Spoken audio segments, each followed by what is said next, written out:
Salut la compagnie, c'est Jules Melon et aujourd'hui dans un Pour Ciné Critique, mais où suis-je? Une nouvelle fois, invité par Landy Manchet du ciné, que j'invite sur ma chaîne du coup pour parler d'un film, et oui, double invitation, parler d'un film que nous avons vu alors, pas ensemble au cinéma, mais mercredi, puis on s'est dit, tiens, avant d'aller voir un autre film cet après-midi, enfin quand on fait cette vidéo en compagnie de Nico Ciné, on s'est dit, pourquoi pas le matin, faire une vidéo sur Sonic le film, donc sorti ce mercredi.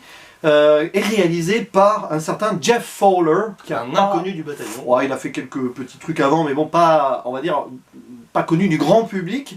Un métrage donc dont on ne sait rien, enfin on ne connaît pas nos avis. On va donner notre avis en direct. Pendant 2 jours, on n'a rien dit sur ce film, ça a été dur. Hein. Au casting de ce métrage, alors il y a la voix anglaise de Sonic qui est faite par Ben Schwartz, mais nous on l'a vu en VF, donc c'est Malik Bentala, hein, je crois, j'ai pas son nom sous les yeux, c'est ça. Malik Bentala qui a fait Simba dans Roi Lion l'année dernière. D'accord. Bon. Et donc les acteurs live action, James Marsden qui fait Cyclope dans X-Men. Hein. C'est pas vrai. Mais oui, c'est lui. C'est Cyclope dans X-Men, il s'en est même pas rendu compte. Et surtout, mais oui, c'est lui. Et surtout. Jim Carrey, exactement, hein, ça claque pas. Jim Carrey, ça me scie la bonne. Jim Carrey, non mais je vérifie en même temps, mais oui. Jim Carrey, parce que, attention. Non mais t'es sûr de ton coup, hein. Mais bien sûr. Mais on peut voir la tête du type, mais oui. Mais oui, c'est lui. Non mais lesquels X-Men trilogie, les premiers. Et Jim Carrey, parce que. C'est pas possible. Incroyable. Ça c'est une intro de folie. Jim Carrey. Qu'on adore tous les deux, un acteur extraordinaire. Donc voilà. Et toi, c'est ta première fois au cinéma de Jim Carrey. Et ben, moi, j'essaye de me souvenir, mais je crois que c'est ma première aussi de Jim Carrey. Il est ma bonne Kebab, alors forcément, on y va un peu moins maintenant. Et on y est allé avant tout pour lui, parce que Sonic, entre toi et moi, tu connais pas trop. Bah, je ne connais, bah non, je vois juste à quoi il ressemble, et puis c'est tout. Les jeux vidéo, non, je ne les connais pas, je ne connais rien à ce personnage. J'y allais uniquement, je le dis, pour Jim Carrey. Voilà. On sait que c'est un hérisson qui va vite. Moi, j'avais jamais joué, moi j'étais plus Nintendo et PlayStation. Qui courait vite à la base. Voilà.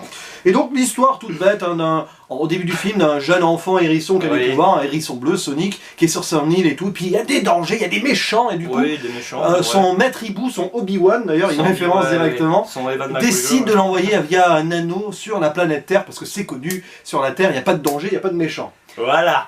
Une des premières incohérences du film, on va y revenir. Et après, voilà, 10 ans après, on le retrouve sur Terre dans le Montana en mode ado dans sa cave. Pourquoi 10 ans, je sais pas. Ouais, 10 ans parce qu'il est ado, aussi. 10 ans. Parce que voilà, et donc il observe la petite ville de Green Hills, je crois, dans le Montana. Il connaît tous les habitants, sauf que les habitants ne le connaissent pas, sauf un fou qui croit avoir un diable bleu, mais voilà.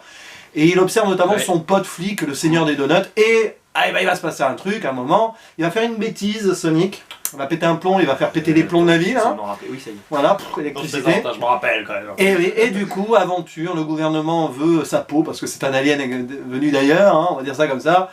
Et donc, le gouvernement engage le docteur Robotnik joué par Jim Carrey. Robotnik, j'ai oublié ça. Ouais, c'est ça. Et voilà. Et du coup, Sonic va s'allier avec son pote. Flic, voilà, Cyclope, pour se sortir de là, etc., aller à San Francisco parce qu'il a perdu son sac d'anneaux là-bas. Bon bref, c'est un scénario assez pêle-mêle que je vous retranscris ici, mais en même temps, je sais pas si ça vaut mieux de le faire autrement. Et qu'avons-nous pensé de ce film? Je vais d'abord donner la parole à Dimitri, puisqu'il est invité sur ma chaîne. Qu'as-tu pensé de ce Sonic le film, mon très cher ami? Non, mais je vais pas faire une dépression nerveuse. J'ai trouvé le film exceptionnel. C'est vrai, c'est-à-dire que oui, il est bourré de défauts, mais il les prend en compte et il arrive à nous faire rire de ses lacunes profondes. Donc franchement, moi j'ai trouvé ça très bon. Voilà. Voilà, donc ça va être drôle parce que pour mon avis derrière, qu'est-ce que j'ai pensé de ce Sonic? Alors déjà, en y allant, je n'espérais rien, toi non plus, puisqu'on ne connaissait pas l'univers. Je vois que certains fans de jeux vidéo crient au scandale et tout comme d'habitude. Et quand je suis sorti de cette séance avec le sourire, j'ai passé un bon moment, c'est un vrai divertissement familial. Alors évidemment, ça vole pas plus haut, mais ça donne ce qu'il faut. Quand on y va avec cet état d'esprit-là. Il y a des incohérences, il y a des défauts, on va y revenir. Mais moi, personnellement, j'ai apprécié sans on va dire, toucher au chef-d'œuvre, loin de là. Mais on en parlera à la fin quand on mettra des notes sur le film. Voilà, un bon film et qui se prend pas la tête. Pas du tout. Alors évidemment, il y a des défauts de scénario, on va y revenir. C'est un scénario très simpliste et avec quelques petites incohérences, on en parlait. Tiens, pourquoi l'envoyer sur la Terre? Pourquoi 10 ans après? Non mais le début est très bizarre, hein. C'est-à-dire que c'est vrai qu'on a du mal, Et je suis surpris aussi, enfin je l'apprécie beaucoup ce film, mais je suis quand même très surpris parce qu'en général, moi quand on me lance dans une histoire qui au début est enfin, quand même assez idiote, hein, c'est-à-dire que le type, c'est vrai qu'on sait même pas pourquoi il se retrouve sur Terre, pourquoi à ce moment-là, pourquoi 10 ans après, pourquoi en gros son Obi-Wan ne le suit pas, parce qu'au final il n'y a pas vraiment de... Enfin je veux dire oui il y a une histoire de méchant mais bon c'est pas non plus une menace terrible parce qu'au final ils peuvent tous se sortir d'une situation. Mais étonnamment d'habitude là où je reste souvent complètement obnubilé par un problème de base tu vois qui m'encombre tout le long du film, là j'ai réussi à passer outre et c'est le film qui le veut, c'est-à-dire que le film est quand même conscient que par moment ce qu'il fait est complètement idiot, mais en même temps c'est normal parce qu'on a un Jim Carrey qu'ils ont laissé faire absolument ce qu'il veut. On sent que Jim Carrey là ils lui ont dit vas-y éclate-toi comme dans les années 90 et fais ce que tu veux. Donc ça fait plus ou moins plaisir si vous êtes fan. Bon ben moi évidemment je me suis régalé par même pas l'histoire des références, Splendide, tout ça. Parce il y a beaucoup de références. Oui voilà, mais pas qu'à Jim Carrey là. Pas qu'à Jim Carrey, mais franchement oui j'ai vraiment pris mon pied. Après, c'est marrant, c'est que sur le coup, c'est vrai que comme toi, j'étais un peu énervé. Je me dis ah il y a quand même des il y a des simplicités scénaristiques qui sont assez monstrueuses, mais j'y reviendrai, il y a quand même quelques moments assez géniaux, et d'ailleurs moi j'y viens tout de suite parce que je trouve que le film est assez particulier, là où tu dis qu'il est peut-être simpliste, enfin le scénario complètement, hein, mais en soi le scénario est une anecdote de plus. C'est ce que j'apprécie beaucoup, c'est qu'il y a vraiment des situations qui arrivent à des personnages et c'est pas fréquent. T'as des femmes qui se prennent des pains dans un bar à un moment, tu vois, c'est le genre de truc non mais c'est bête, mais c'est le genre de truc que tu vois pas, et moi franchement non, tu vois, ça m'a vraiment fait marrer quoi, franchement, aucune barrière, on se lâche. Ouais, et puis c'est un vrai paradoxe. Ce genre de film, je vois plein de défauts, mais je suis ressorti de là, comme je l'ai dit tout à l'heure, assez heureux. Parce que, en fait, il nous mène là où on a envie qu'il nous mène, hein, ce film. C'est ça, oui. C'est vrai que, bon, on va pas, parce que finalement, on va insister sur les défauts, mais pas tant que ça. Non. Parce que, bon, il y a, on va continuer à en dire quand même vite fait, il y a des scènes inutiles. Par exemple, la scène du bar, elle est très drôle, hein, et tout, mais pourquoi? Bon, c'est... Voilà. Bon. Et par contre, moi, ce qui m'a plu quand même dans le film, en principal, c'est les thématiques abordées, qui sont certes très simples, très axées pour les enfants. Ce film est pour les enfants, on va dire, de 8 à 12 ans. Ah bah il y a beaucoup de gags où bon, oui, tu voilà. dis, bon, oui, il y a des gags pour prout. Oui, voilà. Mais la thématique de la solitude, parce que Sonic, il est seul, il s'invente une famille, il est même schizophrène d'ailleurs, c'est assez drôle, parce que c'est assez bien géré. C'est bien ça aussi. Et voilà, il vit par procuration en regardant Speed, tu vois là un autre film qui est référencé, Speed, hein, Sonic, c'est drôle. Un film avec Keanu Reeves des années 90, très bon d'ailleurs, très sympa à voir. Tout à fait. Voilà. Et donc, il s'invente des amis, et il s'invente lui-même, soi-même, pour se parler. C'est triste, moi je trouve que ça m'a un petit peu touché.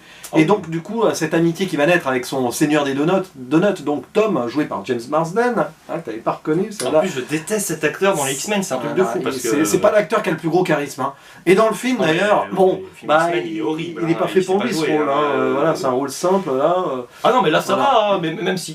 Franchement, je parle de Cyclope dans mes 3 secondes, mais moi j'ai jamais pu supporter cet acteur, mais. Non mais attention, voilà, pour essayer de le défendre un peu malgré tout, parce que c'est vrai que j'ai trouvé que, enfin émotionnellement il ne transcrit rien, mais c'est peut-être parce que dans les X-Men il a ses lunettes là bizarres et qu'on n'arrive pas à le voir. Puis il souffre d'un déficit de charisme avec Hugh Grant, pas du tout, Hugh Jackman qui joue Wolverine. Voilà, bon après là oui mais bon après voilà, non mais après c'est pas un personnage important, et puis là aussi, hein, c'est franchement entre me souvenir vraiment d'une performance entre celle de Jim Carrey et puis la sienne, bon bah y a pas photo, hein, c'est clair. Mais bon, pour revenir à Sonic, les thématiques, du coup, solitude, l'amitié, ça aussi, cette liste de choses à faire avant de mourir, ça m'a touché ça, parce que on se pose pas cette question, nous, mais des fois, voilà, on se pose chez soi et on va réfléchir, on dit tiens, il extériorise beaucoup. Qu'est-ce qu'on aimerait faire dans notre vie, tu vois, on peut se poser cette question. Et quand tu ressors de ce film-là, tu te dis tiens, et si tu faisais une liste là de choses que tu aimerais faire? Non, puis il n'y a jamais attendre. Il y a toujours une double lecture aussi avec les deux personnages aussi, c'est-à-dire que t'en as un qui veut partir, mais il veut juste rentrer chez lui en gros, enfin quitter la terre en tout cas, voilà, on va dire ça comme ça.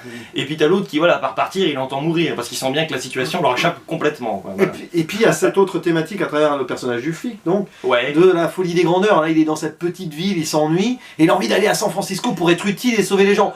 Sauf que le message du film, ça va être fait parfois les choses simples, elles sont devant nous, sans les plus belles, il faut en profiter. C'est un peu ça. C'est un peu ça. Bon après c'est quand même. C'est mignon. C'est mignon, mais bon après c'est vrai que c'est déjà vu, c'est pour ça que bon c'est marrant ce que tu me dis sur la thématique, c'est vraiment pas ce qui m'a le plus marqué pour le coup. Il y a une petite touche d'émotion.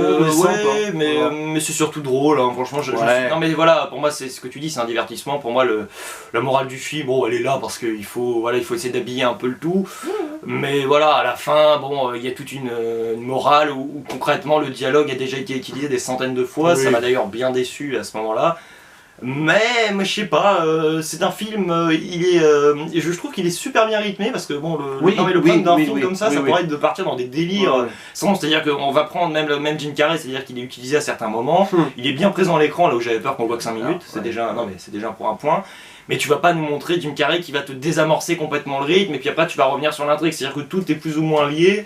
C'est marrant parce que c'est simple en soi, c'est pas révolutionnaire du tout pour le coup, même si pour moi il y a quand même des petites touches là de nouveauté qui m'ont bien plu, il y a quand même des situations très sympas. Après, c'est dommage je pense quand même de passer à côté quand même pas du personnage de Sonic en soi, mais je sais pas, déjà son background étant déjà un peu laborieux, des fois on sait pas trop ce qu'il veut, pourquoi il va agir ainsi, tu vois ce que je veux dire, des fois ça manque un peu de... ça manque d'immersion un peu, c'est l'incertitude. Nous-mêmes on est un peu perdus. Mais c'est normal parce que c'est un ado incertain qui a vécu seul toute sa vie, donc il est pas, et c'est pas lui-même. Le monde va pas assez vite pour lui, c'est ça, hein, mais c'est pas mal, je trouve qu'ils ont réussi à quand même à intégrer Sonic à des thématiques simples, un peu fastoche par moment. Mais écoute, non mais ça a été bien fait. Bon après, oui, la mise en scène, bon, ça fait un peu téléfilm upgradé. Oui, il y a des faux raccords des fois. Mais alors, il y a aussi un côté un peu série B volontaire, je pense. Ça m'a beaucoup rappelé Venom, alors je spoilerai pas Venom. Non mais tu l'as pas vu Venom, je ne spoilerai rien. Mais moi j'ai beaucoup aimé, j'ai bien aimé Venom, franchement je le défends, non mais j'y reviens. Parce que, non mais sur ces deux films, il y a vraiment cet aspect, on est un peu, voilà, il n'y a pas des effets spéciaux de fou, tu vas juste avoir des dialogues entre des personnages qui ont déjà plus ou moins été vus. Mais c'est la façon de le raconter, et justement on sent avec cette, avec cette envie de nous dire oui ça a déjà été fait. Mais on va vous le faire un peu autrement, en mode un peu détente, mais sérieux, tu vois, où on mélange un peu le tout. Non, j'ai trouvé qu'une bonne petite salade composée, là où t'arrives à... Non, mais c'est ça, c'est un film qui fait bien son petit micmac.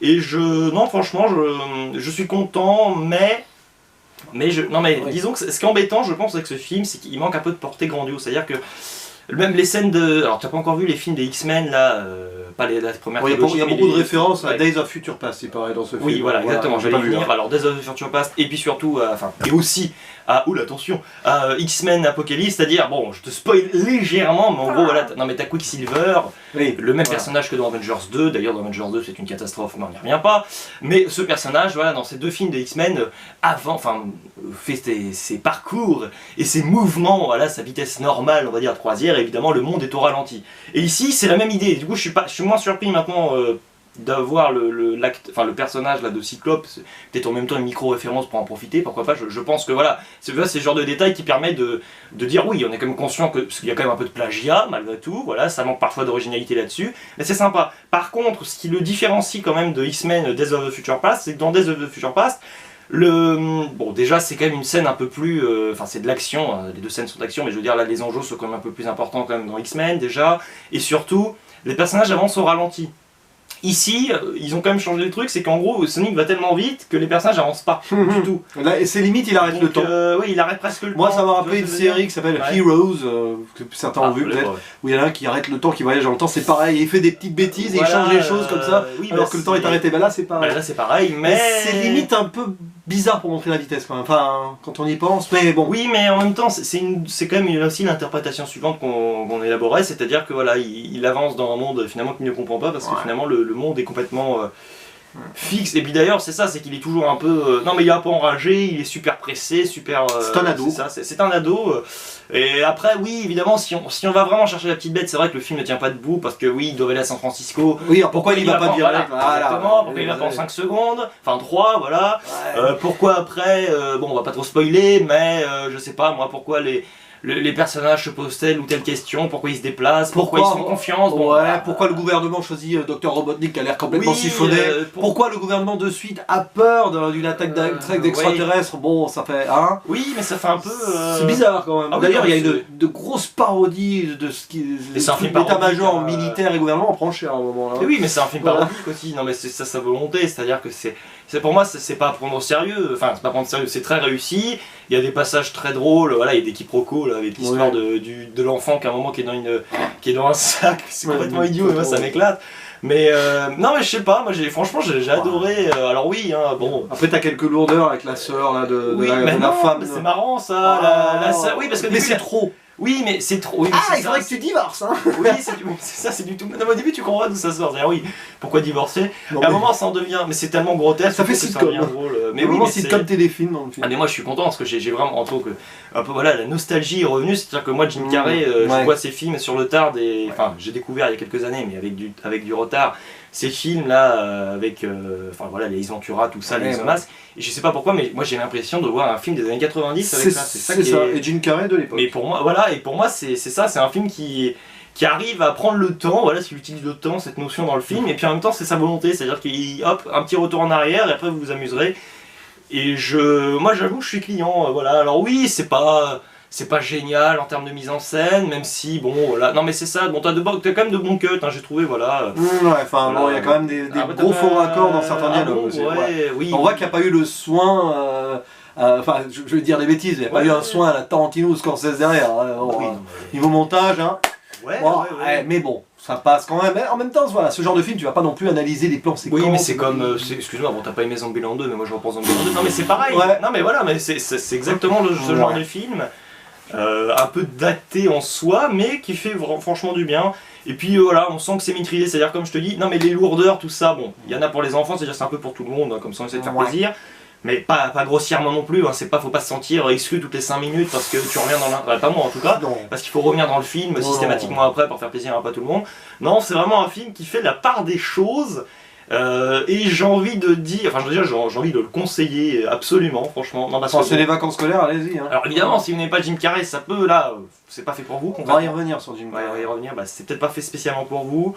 Mais c'est ça, c'est que même sur la coupe, Jim Carrey, c'est Ace Ventura, quoi. C'est le gars qui a parce que voilà, j'ai vu dans d'autres films là où il a les cheveux spécialement longs, je ne sais quoi. Là, voilà, bon, ils l'ont un peu rasé vite fait, dégarni, on va dire. Il a sa petite houppette en coin de Ace Ventura, bah si, c'est un peu ça. Et après, ça délire. Non, franchement, c'est un film qui fait beaucoup de bien. Et il est bourré de défauts, mais un film ne se mesure pas spécialement à ses défauts, il se mesure parfois aussi à l'acceptation de ses défauts. Non, mais c'est ça, hein. Et à son contournement. Et à parodier les défauts du film. Et quand on arrive à faire ça, pour moi, je suis désolé, c'est un film génial, franchement. Et Jim Carrey, alors on va finir là-dessus, parce que sinon les gens... scandale. Jim Carrey. Ah, qu'est-ce qu'il a fait encore? À un moment, quand même, on voit qu'il improvise. Il a les idées carrées. Il y a une scène, à un moment, dans son camion, je sais pas quoi, là, où il se met à danser sur de la musique. C'est génial, ça. C'est de l'absurde. On a un moment absurde dans le film. On a le Jim Carrey show pendant 4-5 minutes. C'est ça. D'ailleurs, il y a avec son cappuccino au lait de lama qui demande avec son assistant. Oui, mais il y a un c'est improbable. Moi, à un moment, je me suis demandé, avec son assistant, qu'il semble détester, mais qu'il aime beaucoup, je m'en demandais s'ils n'avaient pas inséré un petit gay crush à un moment. Ah, ouais, je sais pas, à un moment, j'ai dit, voilà. Ça a été fait dernièrement dans Birds of Prey, mais je ne te spoil pas.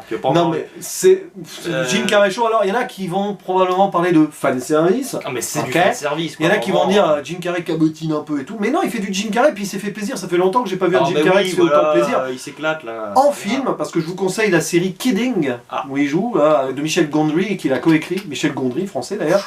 Qui a la 2e saison qui vient de sortir là. Voilà, donc c'est pour ça que je vais bientôt commencer. Ah bon, d'accord. Kidding, peut-être que oui. Voilà, et du coup Jim Carrey, c'est un grand oui dans ce film pour moi. Et oui, splendide, il sort de nulle part le splendide. Mais oui, mais c'est cadeau, bon, c'est cadeau. À un moment, t'as un raton laveur, ça m'a rappelé les aventures en Afrique. Tu sais, ah oui, j'ai même pas pensé. Mais oui. Ah bah oui, c'est vrai. Bah voilà, tu vois, j'ai même pas pensé. Et pourtant, bah oui, c'est bien évident. Et voilà. Mais c'est un film très référencé. Voilà. Alors, et il faut pas y aller en se prenant la tête, parce que j'ai vu beaucoup de gens qui sont ressortis de là en réaction. Mais oui, mais. Bon, si vous connaissez l'univers Sonic, je peux comprendre, mais il faut toujours juger une œuvre à part. Ça c'est important, et j'ai un peu l'impression que certains veulent se prendre la tête sur des adaptations et tout. Alors attention, je dis ça comme ça au hasard. Vous allez encore vous encoltiner apparemment. Oui, apparemment, ça on démarrait une sorte de Sega Universe, un Sonic. Ça m'intéresserait bien, franchement. Non mais voilà, pour avoir ce film, t'as des scènes post-génériques, voilà, bon, on va pas spoiler, mais ça laisse sous-entendre une suite peut-être avec même d'autres personnages que je ne connais pas du tout pour le coup. Toujours pareil, toujours la même histoire. Et je finirai sur un truc avant qu'on donne notre note, c'est que si vous avez aimé Détective Pikachu l'année dernière, allez le voir, c'est le même genre en fait. Sauf qu'il n'y a pas de Jim Carrey dedans, c'est pour ça que tu l'avais pas vu. Oui, bah oui, Voilà. oui, j'ai pas vu. Et du coup, ta note, hein. Ah, alors, c'est pas facile à noter ce genre de film. oui, c'est compliqué, Bon. mais voilà, moi je vais, voilà, une note étant subjective, la vie étant subjective, non mais je vais pas me gêner en vous annonçant, oui, que ça mérite pour moi un beau 8 sur 10, voilà, mais franchement c'est réjouissant, j'ai passé un très bon moment. Alors oui, c'est pas un film, pas révolutionnaire, attention, ce que j'ai dit ça tout à l'heure, mais, non mais je nuance quand même, parce que voilà, il y a quand même, je reverrai, parce que pour moi ça mérite vraiment presque voilà, de noter sur un papier, un second visionnage des trucs, parce que voilà, il y a quand même des scènes sans spoiler qui sont assez, qui sont assez inédites, qui sont vraiment franchement fraîchement neuves, pardon, voilà. Et j'ai juste un petit truc à repréciser, mais c'est pas vraiment un spoiler, mais je vais contourner un peu le truc en disant que un moment à la fin, le final peut paraître un peu bizarre parce que un certain personnage va se préoccuper d'un autre personnage spécifiquement, alors qu'il pourrait faire du mal à d'autres personnages. Voilà. Mais en même temps, les personnages qui ne sont pas visés par l'attaque d'un certain grand méchant, on va pas vous spoiler qui, mais vous devez vous en douter, sont parfaitement conscients que le grand méchant en question n'est focalisé que sur un personnage, et c'est ce qu'ils nous disent depuis le début du film. Donc, bien fichu. Ouais, enfin, très bien fait, l'un des meilleurs films du début d'année, largement, je suis très content, voilà, donc je suis pas forcément super méchant dans mes jugements, ça va être toi aujourd'hui le grand méchant, je plaisante. Oui, le grand méchant qui va mettre 7 sur 10 du coup. Oh bah ça va, oh bah oui, grand méchant. Alors c'est un bon 7 sur 10, 6,5, 7, mais franchement, sur ce genre de film, quand on n'attend pas plus et qu'on passe un bon moment, pourquoi bouder son plaisir? Bah oui, comme je le disais à l'ami Nico Ciné, que j'ai eu au téléphone, on en avait parlé comme ça il y a 2 jours, c'est un 7 sur 10, mais c'est par exemple, je vais mettre un 7 sur 10 à, je sais pas, Le Loup de Wall Street de Scorsese par exemple, c'est pas le même niveau, pas la même dimension. Mais c'est pas attention, la même volonté, voilà. Mais ça, je pense, et on va finir là-dessus, que ça méritera un débat un jour. Exactement. Sur les notations et tout, parce que c'est pas les mêmes critères selon les films qu'on va voir tout, aussi. Voilà, un 7 sur 10, il y en a qui vont dire, ah oui, mais 7 sur 10, t'as mis 7 sur 10 à Casino ou Le Wall Street, voilà, oui, mais... c'est pas les mêmes attentes, c'est pas les mêmes films, et non, et c'est pas la même dimension, évidemment. Oui, le cinéma est très large, voilà. Et d'ailleurs, et je finirai là-dessus, un cinéphile, entre guillemets, parce que ça veut rien dire, cinéphile. Non, ça veut rien dire du tout. Quelqu'un qui aime le cinéma, il doit pouvoir avoir envie, s'il le souhaite, et tant mieux, de voir un film comme ça, ou après d'enchaîner avec un Kubrick. Tout. Mais ça, c'est un débat qu'on aura un jour. Ah oui, c'est intéressant ça. Mais oui, alors moi, justement, par rapport à ça, j'allais y venir, c'est marrant. Je mets 8 sur 10 par exemple à un film comme Green Book ou à Once Upon a Time in Hollywood. Ça veut pas dire spécialement, enfin voilà, je mets la même note, c'est-à-dire, c'est pas la même appréciation. Oui. Dans mon jugement, dans mon esprit, c'est-à-dire que c'est aussi bien, aussi réussi en soi, vu que j'ai mis la même note. Mais c'est pas. Déjà, ce sont des films qui ne se ressemblent concrètement pas du tout. Quoi. Voilà, il y aurait eu un film Mario auquel j'aurais décidé de mettre 8 sur 10. Bon, voilà, supposons, pourquoi pas, j'aurais pu les comparer, voilà, ou des films de super-héros. Mais là, c'est des genres qui n'ont rien à voir, et franchement, moi j'ai trouvé ça très bon. C'est-à-dire que par rapport à ce que peut proposer le film, je trouve que c'est assez audacieux, voilà, il y a des défauts, il y a des lacunes, mais il y a aussi d'énormes qualités, donc je vois pas pourquoi on ne peut pas apprécier ce film, et voilà, moi je vous envie, je vous pousse au cinéma, il faut y aller absolument, éviter Nightmare Island par exemple. Mais bon, Nightmare Island, on en parle pas, mais toi t'as mis 1 sur 10, oui j'ai mis 1 sur 10, pas de vidéo, je vois pas de vidéo. Moi non plus, parce que je le verrai pas. Pire film que j'ai vu depuis un moment, il a battu le lion, hein, bravo. Et du coup voilà, tout dépend des critères d'évaluation, mais ça, on en fera certainement un débat. C'est une bonne idée ça. Chers amis, il ne nous reste plus qu'à vous dire, comme d'habitude, pour conclure cette vidéo sur Sonic le film. Sonic, attention, et pas attention si on inverse les lettres. Attention. À la prochaine. Ciao. Et attention, je fais Sonic pour terminer.